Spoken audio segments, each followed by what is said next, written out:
As several of you know, I don't normally like to use the microphone, but I'm told today I have to because it's the feed for the recording. But apart from anything else, it obscures the magnificent beauty of my face, which would otherwise be beaming down upon you. Julian's case really is quite extraordinary.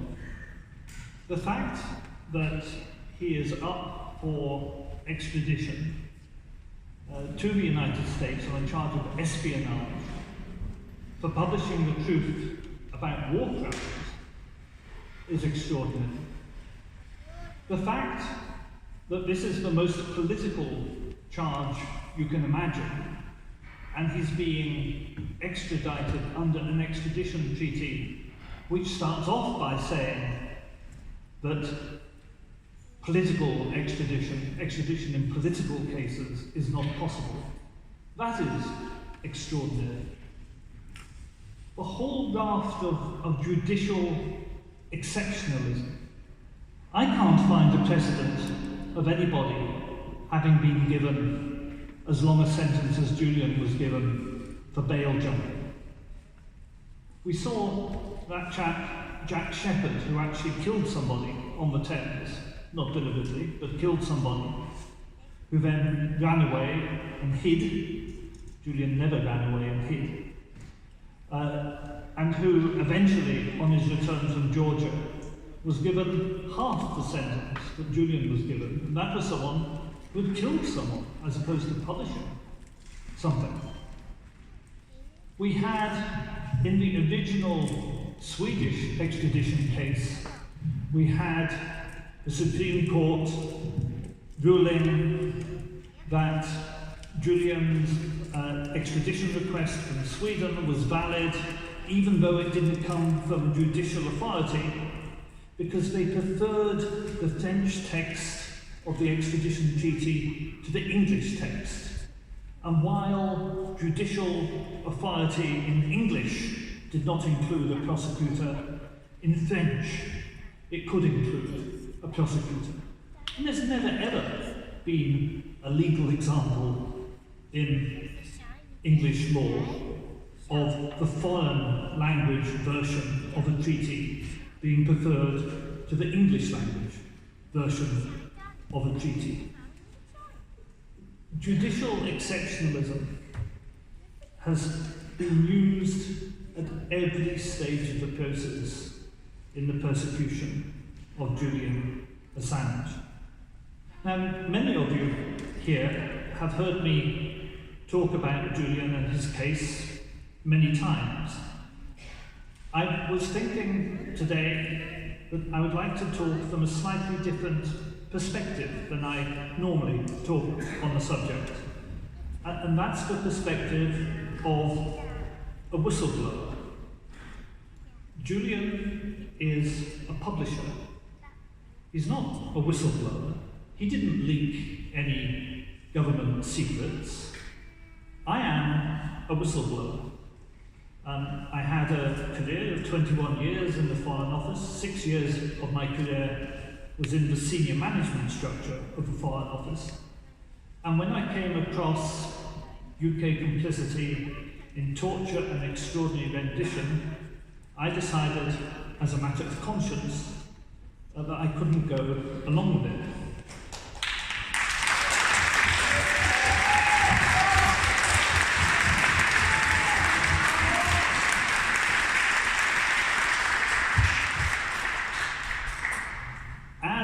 The government were denying that extraordinary rendition existed. Jack Straw claimed to Parliament that extraordinary rendition was a conspiracy theory. As the government was denying the existence of extraordinary rendition, I realised that I would have to produce actual evidence in order to get people to believe me, and I accordingly leaked a number of government documents. The first and most important of the government documents I leaked was actually published by the Financial Times. Now then, when I did that, I was well aware that I was taking the risk that if I was caught, I would go to prison. I was perfectly aware of that risk. My main tactic was not to get caught. But of course, if you are somebody like me, who had been in government, who had access to top secret material, and who had decided as a matter of conscience that you could not keep the content of that top secret material secret because it revealed illegality, complicity in torture is illegal in international law. Of course you realise when you take that step, you may go to jail.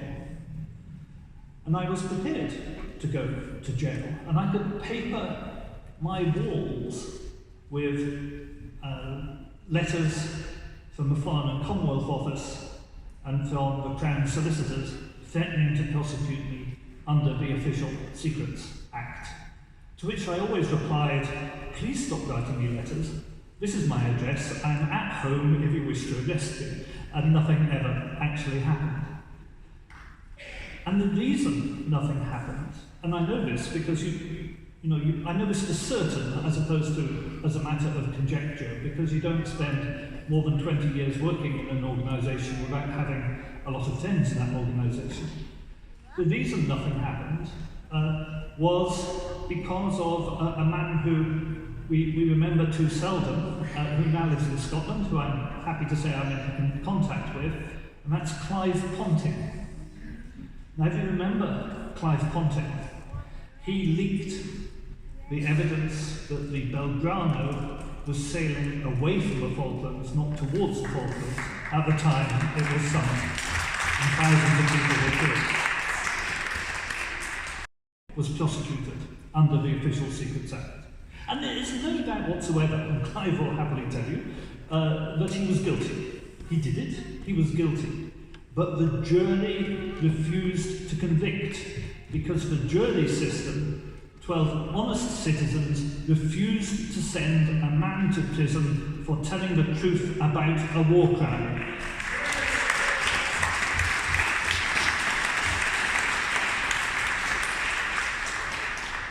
And in my case, I know for sure from eyewitness accounts that Jack Straw decided that they could not prosecute me because they might get a Clive Ponting verdict. And that would make the Official Secrets Act still more of a dead letter. And it would also give even more publicity to their complicity in torture and extraordinary rendition. So I never was prosecuted. But think of this. What they're doing with Julian is the equivalent of if they had prosecuted the editor of the Financial Times, Lionel Barber, for having published what I leaked. And that is absolutely ridiculous. That will be the death of the free media if that is allowed to happen.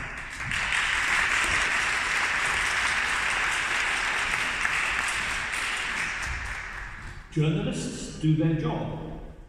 I leaked further supporting material. I had meetings with a number of journalists over the next year or two. And journalists, I include, for example, David Lee, the deputy editor of The Guardian. Journalists were asking me if I had any more documents to reveal and encouraging me to reveal them, because that is the job of a journalist. And if Julian was doing that with Chelsea Manning, Julian was only doing the job of a journalist and no more. And it is dreadful that establishment journalists are not prosecuted for doing precisely the same thing that Julian Assange is doing. And that is the evidence of the malice of the state against Julian Assange. We live in difficult times. You know, if I leaked today, it's 15 years ago now, I'm getting old. It was 15 years ago I leaked the intelligence material on torture and extraordinary rendition.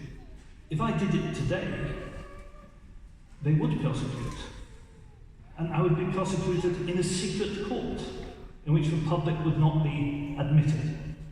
And nobody would be allowed to report on the provisions of the court, on what happened in court, because it's an actual security case, and there would not be a jury to acquit me. It would be held before just a judge, because it's a national security case. Because the freedom this country used to enjoy, the freedom that allowed Clive Ponting to stay a free man for having done a justified leak, that freedom has been destroyed by the increasing security apparatus of the state, which has stripped away ancient freedoms in the name of the war against terrorism.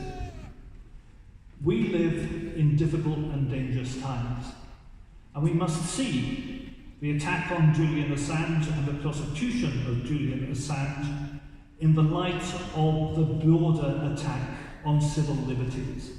That is why it is essential we all stand with Julian. It is essential this is fought tooth and nail through the courts. His extradition is stopped, and we try to hang on to a freedom fighter.